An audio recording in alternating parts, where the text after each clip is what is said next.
Perairan laut Indonesia adalah sumber daya alam paling besar. Perikanan sangat besar menghasilkan kekayaan berlimpah.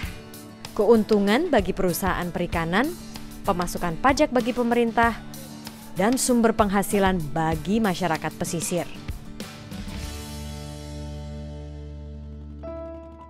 Apakah generasi mendatang akan menikmati kekayaan ini? Mungkin saja tidak. Masalahnya, semakin sulit menangkap ikan. Eksploitasi yang berlebihan yang tidak bisa dikendalikan karena banyaknya armada dan kebebasan ke laut. Makin lama tangkapannya makin kecil. Yang dulunya kapal penangkap ikan kita rata-rata dapat satu kapal 4 ton, 4,5 ton, satu kapal dalam seminggu. Sekarang untung besar dia kalau dapat 2 ton.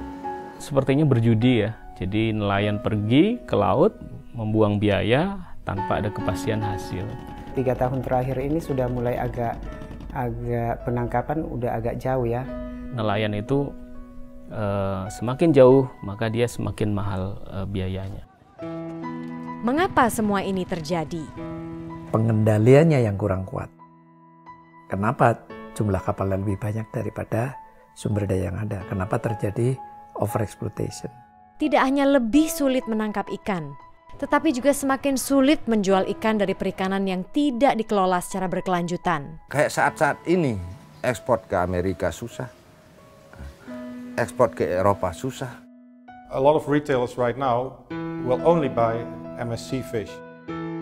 Currently in Indonesia there is no MSC fish, and other countries who Indonesia is competing against, like Sri Lanka, Maldives, Vietnam, they are working towards MSC for their tuna fisheries. Walaupun Indonesia resourcesnya besar, tetapi kalau ketinggalan dengan negara tetangga, Indonesia hanya bisa menjual ke pasar yang memberikan harga murah. The sustainability makes all the difference. Bila tren ini terus berlangsung, ikan akan hilang dari beberapa wilayah dan semua pendapatan dari ikan akan lenyap. Kami yang menangkap ikan itu juga mengerti, andai kata kami tidak memperhatikan jumlah yang kami tangkap, maka itu sama saja dengan bunuh diri, karena ikannya makin habis. Lalu apa yang akan kita tangkap? Ini sangat mendesak. Ikan harus dikelola secara berkelanjutan. Tetapi harus mulai dari mana? Untung jawabannya sudah jelas. Segala sesuatu harus berawal dari data. Kalau kita ingin mengelola suatu perikanan, kita butuh data dan informasi. Tanpa itu kita sulit ingin mengetahui berapa sih sebetulnya ikan yang ada di laut, berapa sih sebetulnya kapal yang mendapatkan izin penangkapan. Data perikanan menjadi basis kita dalam mengambil keputusan. Dengan data tepat, pemerintah tahu bila stok ikan di suatu wilayah sangat rendah. Jadi mereka bisa mengendalikan penangkapan sampai stok pulih kembali. Bila sudah pulih, jauh lebih mudah dan menguntungkan untuk menangkap ikan. Semua pihak menang. Dan bila Indonesia mengelola perikanannya secara berkelanjutan, di masa mendatang akan mudah mengekspor ke pasar internasional. Semua ini tergantung pada data stok ikan yang tepat dan akurat.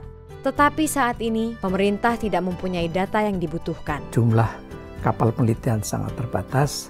Sistem yang sudah ada saat ini belum sepenuhnya mudah untuk dicerna. Penggunaan database itu sangat ketinggalan kita. Jadi untuk mempertahankan pendapatan dari perikanan, pemerintah dan industri harus bekerja sama untuk mengumpulkan data stok ikan yang lebih baik. Disinilah perlu ada kerjasama atau mitra antara pemerintah pusat dengan pemerintah daerah dan pelaku penangkapan. Kolaborasi dengan berbagai institusi ini merupakan hal yang sangat penting dan harus kita kedepankan. Dan inilah yang terjadi di iFish.